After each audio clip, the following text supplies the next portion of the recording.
What is going on, guys? We are back playing some more Surviving with Botania. Today, guys, we are going to be setting up a mid-tier tree farm. Now, the only requirement for this is that you have access to Elven Trade. If you saw last episode, we opened up the portal to Alfheim, which allows for Elven Trade. Now, the reason you need this is because this tree farm is going to require a boar warp lens. Now, it's easy to get a boar lens, but to combine those, of course, you need the warp lens, which requires pixie dust. And as you saw last episode, you need Elven Trade to get that. So if you don't already have that, unfortunately, you cannot set up this farm until you do have that. But if you want to set up an early game tree farm, I did an earlier video on that. That's what's over here, which will stay set up for now. Eventually, we'll be getting rid of it. But this would be an early game tree farm that you can set up without the boar warp lens, or you can just go set up the portal to Alfheim and you can get the pixie dust. So either way, we're going to jump into setting up the new tree farm, which is extremely efficient and will function very fast on its own. We won't have to do anything to it, and it will allow us to get a lot of mana eventually when we hook it up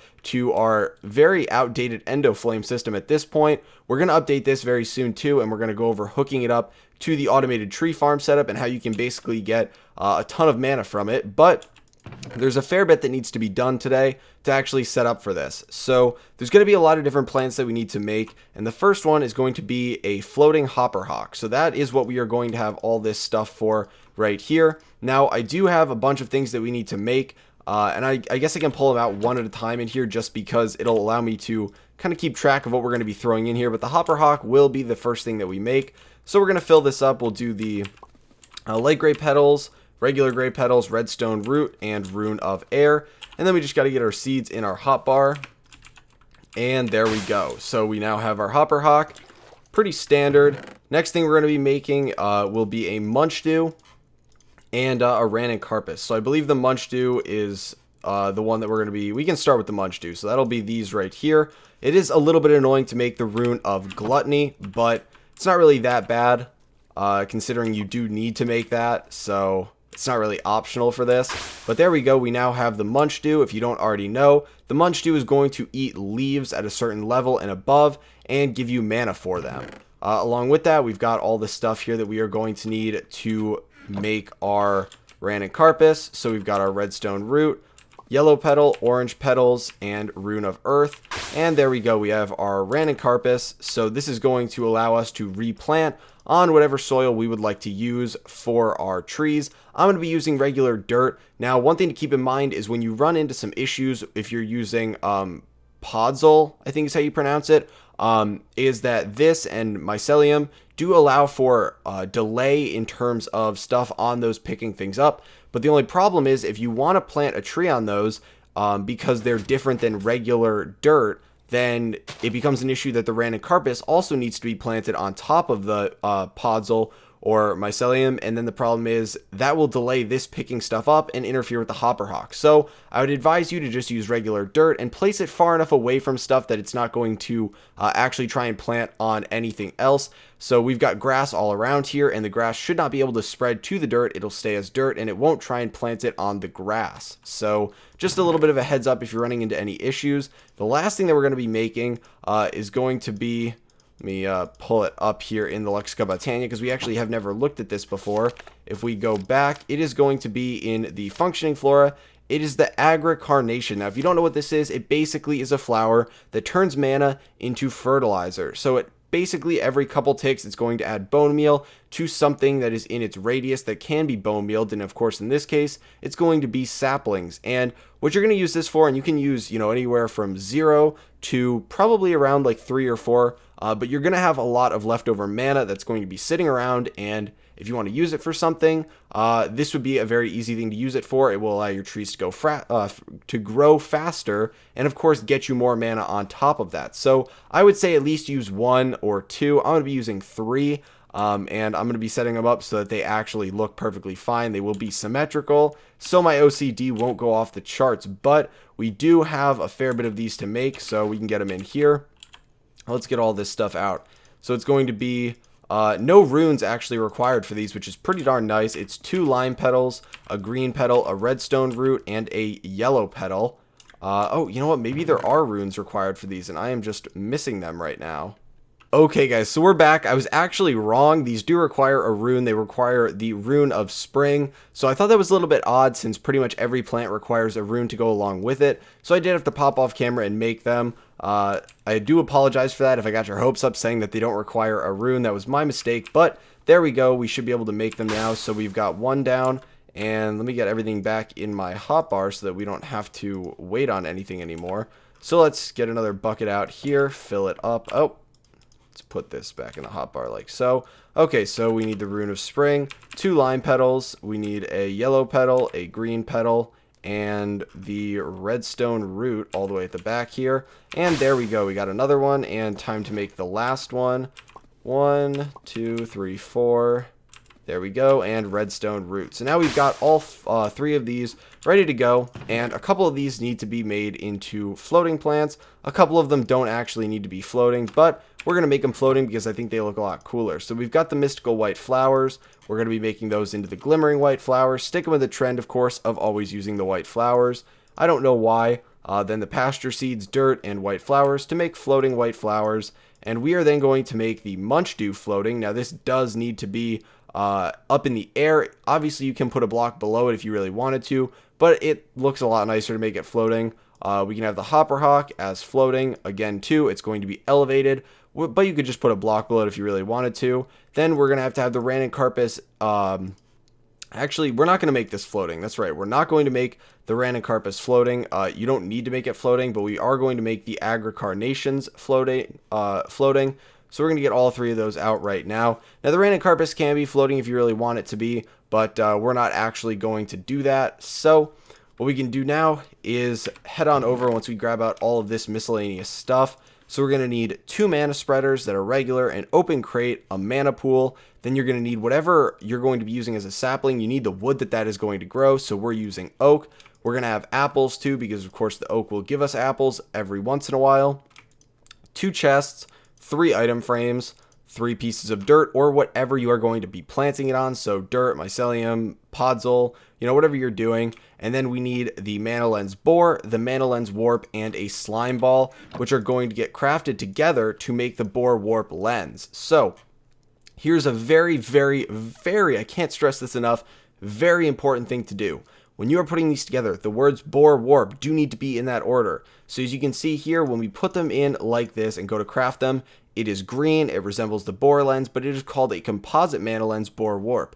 It's green, but if we were to flip it this way, it is the warp boar lens. You do not want it to be purple. It needs to be green for this to work. So do the boar warp lens, set it up like this. I can't stress that enough. The order does matter.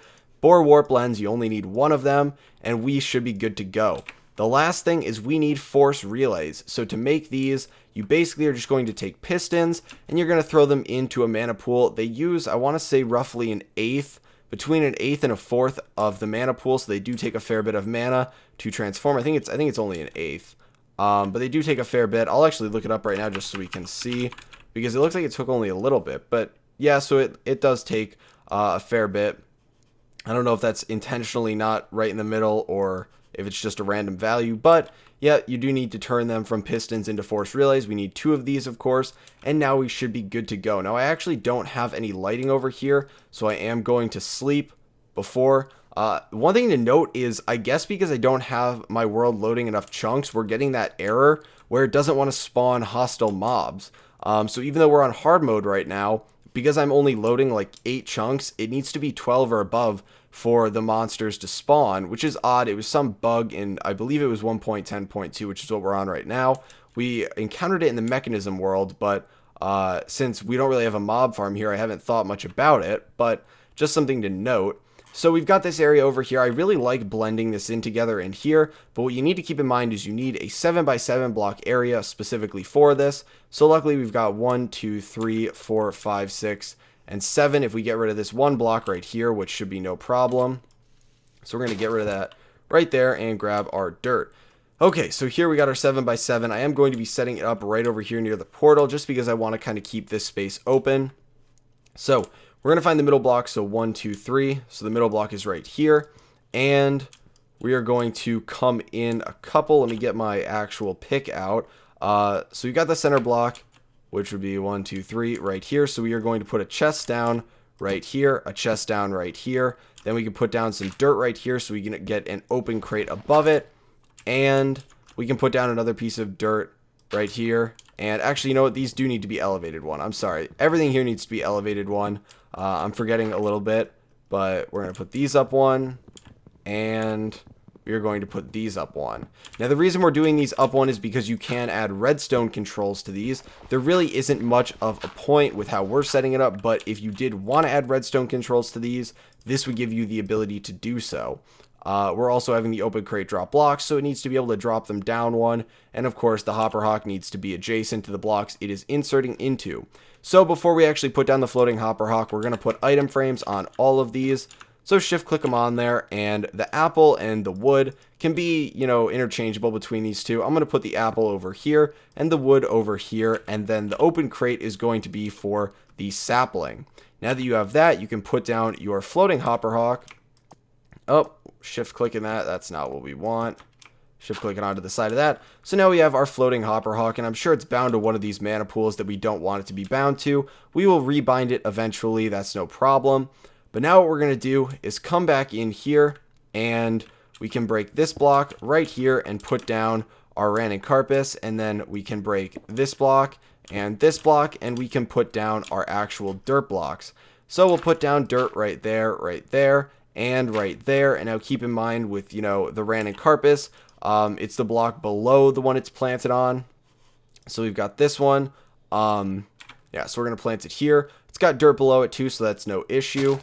Perfectly fine. Now, you could kind of move it back one if you had the room, but since I don't have this area cleared out right here, I'm going to be leaving it right here so trees can actually grow. This might, I don't actually know if this area is going to inhibit tree growth for the time being. They should have enough area, but I will check and, of course, see that they can actually grow properly when we're actually having this function. Now we're going to come over here, and we are going to be setting up the bore warp lens. So we're going to take one of our mana spreaders, and we are going to put it right here. And then we are going to build up using one piece of dirt between this. Then we are going to put down a force relay. And then we are going to put down the mana pool on top of that. So then we can break this dirt block here. And you could move this up higher if you really wanted to. It looks kind of weird with how it's set up because it's directly adjacent to this. But that's perfectly fine. We may move this into the wall eventually. And I actually may move this up one. I don't actually think it matters at all, but yeah, you know what? Let's move this up one just so it. Nah, never mind. Whatever. We'll leave it there for now because it doesn't really do much moving it up one. But we're gonna throw down the bore warp lens onto this right here, so we can just slap that down right there. And now we are going to take this force relay and we are going to bind it to this block. So this force relay, we're gonna right click on it and right click there. So now it's bound to this block right here, the dirt block, the further away dirt block, and we can take this mana spreader and we can link it to this mana pool. Oh, flip that one on accident. There we go. Okay, so it's linked to that now. So basically we are having this send it through the force relay, which will allow it to come then through this block right here. And because it's coming through this, it will break whatever tree grows on this block all the way up. So what we're going to do is we can use any block we want, and we are going to pillar up 1, 2, 3, 4, 5, 6, and the 7th block is going to be a force relay. So it's going to come up, and that bore warp lens that just hit that force relay will now come up from that dirt block and hit this force relay. So this force relay is then going to get bound to this dirt block down here. So jump down and click it there. So then it's going to go up here, hit that, then go up again, and we're going to break all of these, and then we're going to build up again over here. Now I guess I could have set this up a little bit differently with how I actually went about building it, but we can come up and we're going to throw down a dirt block in the center, anything you want to build with, a mana spreader right here, and then we are going to take this and we are going to bind it to that mana pool right there. So now basically the way that things should work is any pulse of mana that comes out of this mana spreader right here goes up, gets transferred here, goes all the way up, breaks the tree, gets transferred here, goes all the way up again, breaks that tree, and then shoots back to this mana pool over here, where it will then be used for whatever is actually linked to that mana pool, such as the hopper hawk, So we can take this and we can bind it to that mana pool right there, so it's not taking mana from anything else. And along with that, we can then take and hook up the Munch Dew, because that's going to be getting us mana. Now we're going to be putting the Munch Dew right up here, so we're going to come in and we are going to take and go up 1 from the open crate, and that is where the Munch Dew is going to go. Now the reason we're putting the Munch Dew here is because it's only going to eat leaves above where it is right now, and you can see it's already putting the mana in here, but we need some of the leaves, and it will be the leaves that are left below where this is in terms of the Y level. So it'll take those leaves and it will leave them to be so that they can despawn and actually turn into saplings for later use. You don't want to eat all of them. But as you can see, we now have the force relay going. So mana is going up here into that, and then gets shot into this mana pool, which will then allow this to actually use it and have a relatively large radius. And also, along with that, we're going to throw down our Agra Carnation. So we're going to throw 1 down right here, 1 down right here, and how far away is that? 2. So we can come out 2. Now, Agra Carnations do stack because all they do is act like bone meal. So they might not be bone mealing the same thing. They very, very slowly use the mana. These should all be bound to the same mana pool right up there. So let's just check. Yep, mana pool, mana pool, mana pool. This one's... Yep, in the same area. Okay, so everything is symmetrical. You can see that by eating all the leaves around here, it got a fair bit of mana from that, but it doesn't really matter because basically any tree that grows will give the Munch Dew enough mana that it will allow at least 1 pulse to come out. It's definitely going to be more than 1 pulse, but at least 1 to break the tree. So now what we can do is get some of these saplings down, which will normally be falling from this open crate right here. So break this dirt block. And, oh, this is a dirt block right here. So we need to be very careful about this. I'm going to fill this in right now because I don't feel like waiting for it to grow. But you don't want any dirt blocks around this that it could be trying to plant stuff on. So if we were to throw down some of these saplings, the Ranunculus should be able to pick them up, put them on the dirt here. It does get a little bit buggy in terms of timing because the Hopperhawk does try and pick them up. But eventually the Ranunculus should be able to get a hold of some of them. Let's see if we can get that and pick them up. It does take a little bit of time, and this is why you might want to add a timer, but I have had very little issues with this picking them up, assuming it is bound to something. Okay, so it is. It's on dirt. It should be able to plant them. Typically what you could do, and I may actually have to resort to doing this right now, is delaying the Hopperhawk from trying to pick things up, but I want to see if this can do it. I don't know why in my testing I had no issues with this, but let's take a look and see. You don't actually even need it to have the open crate necessarily, but it does help a little bit. So it does seem like there's a little bit of an issue picking this up, so I might have to add the timer delay to this. All it requires is you using a hovering hourglass. So let's see if that works. So we'll come over here. We are going to steal a little bit from this tree farm over here. We're going to steal the hovering hourglass. We'll just break that and grab that. Oh, we'll get a couple pieces of sand, and we will take... I want to take that redstone torch, but I actually don't know if we need that for anything. So, you know, we'll just break this for now. And we will steal that. And I don't have a suitable amount of sand in my inventory right now.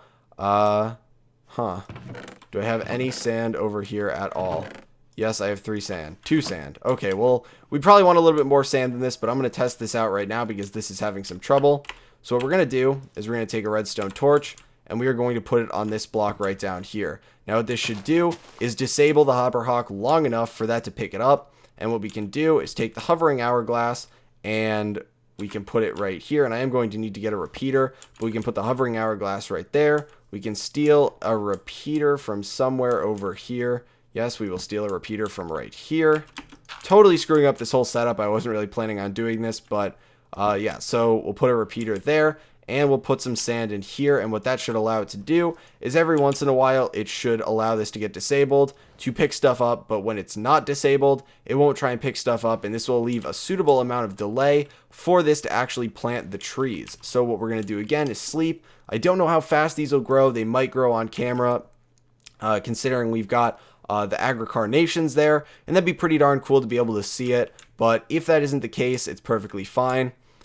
Just because it's not, you know, necessarily the fastest thing.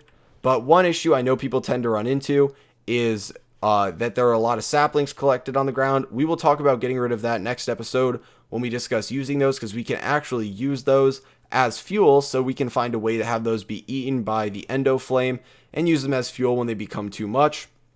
Along with that, you can also see the particle effects that look like bone meal on both of these, and that is the Agra Carnations functioning. You can see they've got full mana. So really now, it just becomes a waiting game. So we can sit here, eat a little bit of our snack, hope they grow on camera, and if they don't, I'll pop off camera and wait for one of them to grow and then jump back so that you guys can see it in full effect.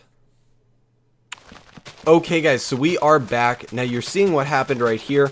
I think I jumped in a little bit late, but I'm going to give you guys kind of a heads up as to why certain things happened and why other things did not happen. Oh, and we just got to see another tree grow. And of course, we're still getting to be able to see, how it actually happens and what a couple of the issues are, how they're remedied, and a couple things along those lines. So, some of the issues that you see right off the bat is wood does get placed back down by the Ranuncarpus. There's currently no way to kind of whitelist and blacklist things on the Ranuncarpus as far as I'm aware. So adding the delay and preventing the Hopperhawk from immediately picking that stuff up is slightly down, a downside, because some of the wood does get left on the ground and it tries to plant that. But because multiple bursts of mana come out, it breaks the wood long enough so that the sapling will then get picked up by the Ranuncarpus and planted in its place. Now, something else to note, the Munch Dew will not always function right away. And if the Munch Dew is not functioning right away, don't worry, that's not because you placed it wrong. It is because it can only eat so much in a given period of time. So you can see there's plenty of leaves here that has not consumed, but we've got enough mana to make it work. And if, by some odd reason, your trees are just growing really, really, really fast and it can't keep up, it's perfectly fine. The tree will just sit there for a little bit until the Munch Dew can eat it. But keep in mind, it's like you guys eating food. As much as I say that I could eat, 5,000 burritos, a couple burritos in, I have a couple issues because I'm getting really, really full. And even though they taste good, I just got to stop eating. And that's the same thing with the Munch Dew. Even though those leaves taste really, really good, it's just got to stop eating and take a little bit of a break. So as you can see, it caught back up. It ate a couple more leaves, but it leaves enough of them. It leaves enough leaves to despawn that you're going to have an increasing number of saplings, or at least maintain those number of saplings. So that is the tree farm, guys. Hopefully you enjoyed the video. Hopefully you learned something. If you found it entertaining or informative in any way, please feel free to give it a like, as it does help me out a lot. Also, let me know if you guys are enjoying this, video a day thing in the comments. I've been having a ton of fun recording stuff. I basically woke up this morning, the video got uploaded while I was out picking up a Christmas tree with my family. Came home, sat down, decided what to record, and now I'm recording that. So I'm actually thoroughly enjoying it. It is a very nice break from school, and it seems like you guys are enjoying it too. But feel free to let me know.